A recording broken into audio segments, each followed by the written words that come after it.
I turned 40 recently, and that's a pretty big milestone, and I have started to take an account of where I am in life and some of the things that I would like to improve on in life. I really want my 40s and really the rest of my life to be different than the first 40 years of my life. That's not to say that I've had a bad life. I have had a very good life, a life that I'm extremely grateful for.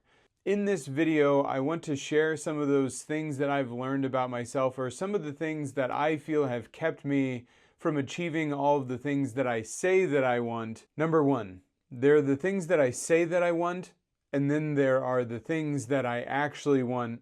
The things that I say out loud as a human being that I want. A nice car, a nice big house, lots of money in my bank account, tons of friends, a successful business. All of those things, yeah, I do want those. A lot of people do want those. But how many people actually have those? And you could chalk it up to luck. You could chalk it up to, experience and all of these things. What has kept me from a lot of those things is myself more than anything else. Something that I've noticed about myself recently that I've really been able to start to understand now is how much I value safety, how much I value my comfort, and how much I value things being easy for me. There was a large portion of my life where if I wanted something, I just got it. Whether it be the lead in a musical or starting on a sports team in high school, and of course I'm 40, this is a long time ago, but these types of things do get ingrained in my mind.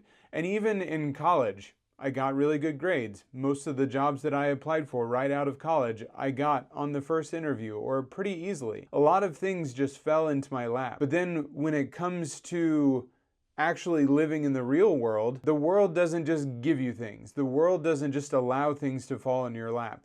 If you want to be great, if you want to be excellent, I have to work for those things. If I want to be excellent, that takes work. When things got difficult or it wasn't just handed to me, I just gave up.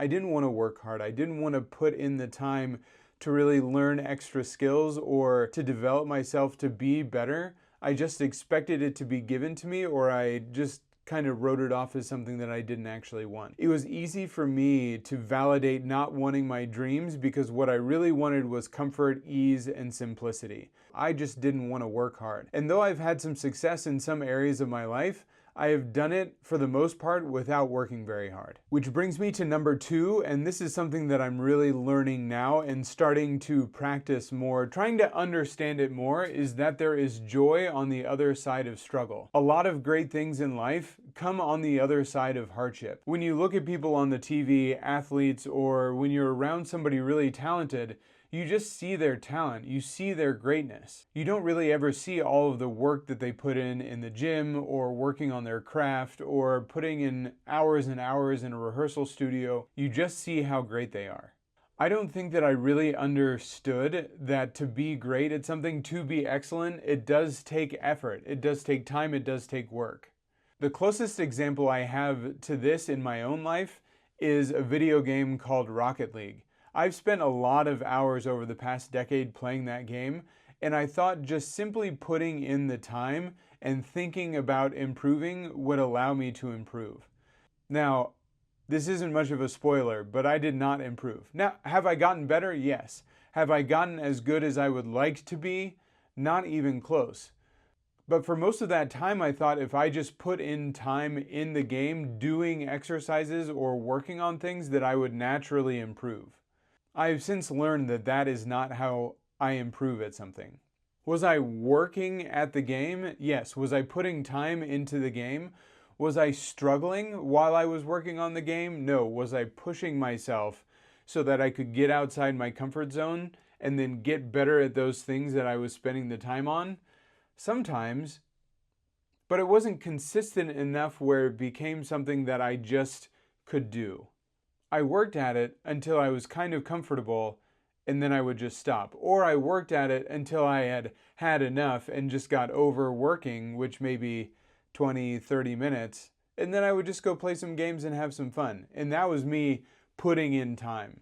But there was no struggle. There was no challenge there. I was just putting in the time, expecting that eventually I would get what I want. I will put in the time. but I think there was some kind of misunderstanding that if I just put in time, I would get what I wanted, that it would be given to me. And it isn't until now that I'm finally learning that just because I want something and I put in time, that I will get it, which has been a bit of a tough pill to swallow. It's almost like this video. I think that just because I'm making this video, it's going to get a lot of views and it's going to do really well. I don't know if this video is going to do well. Quite frankly, it's probably not going to do very well at all. I am putting in effort, but I know that I have a long way to go to be able to make good YouTube videos and actually get people to want to click on these videos. Do I want to get to a place where people click on my videos on a regular basis? Eventually, yeah. And part of that is just going to be sitting down, thinking about the process, and doing some bad videos, going through the process so that eventually people see my videos and they want to click on them. But it's going to take time. It's going to take time and effort to actually improve and get better and learn how to make a good video, as opposed to me just thinking that I can sit down and talk to the camera for a while and I deserve to get a lot of views, subscribers, and people watching my videos. Which brings me to this next idea that I think synthesizes this whole thing extremely well. I'm not special. I'm not some unique guy that is especially amazing or is a gift to the world. I'm just another guy. Now, do I think I'm talented? Do I think I'm capable?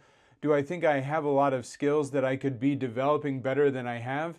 Most definitely. But as I turn 40 and there are still people getting into the NBA that are much younger, I just look at professional sports a lot, that there are a lot of really talented people out there. There are a lot of really skilled people out there that are good at whatever it is they want to do. And just because I'm good at something doesn't mean that I'm the only person that is good at something out in the world. There are a lot of talented people. And there are a lot of talented people that don't work and live up to their talent or their capabilities. There are a lot of naturally gifted people that kind of just squander away their natural giftings. Quite frankly, I think I've been one of those people for the first 40 years of my life. Am I capable? Yes. Am I special? No. That doesn't mean I think less of myself. It just is really encouraging to know that there are other talented people out there, and if I want to be recognized for somebody that has made a contribution, that has done good things, that does quality work, I have to actually put in the work to do that quality work. I have to produce. I have to sit down and I have to make the videos. I have to take the time to write. I have to take the time to produce and put things out there. Otherwise, I'm just keeping this talent all to myself. I'm not doing anything with it. I'm not fostering it. I'm not growing it. So am I special? Maybe. But if I don't do anything with it, does it really matter? That's the point that is coming across. If I'm special and I just expect everybody to recognize that specialty or that greatness, that's just silliness. It's entitlement. If I am special and I actually do something with it, if I work on it, if I foster it, if I share it with other people, then it actually turns into something. Then it's a gift. Needless to say, I think this has been a pretty interesting video. I have enjoyed recording this, and I hope that you have enjoyed listening to it and found some value in it. And if you have, maybe subscribe. Let's do this again soon.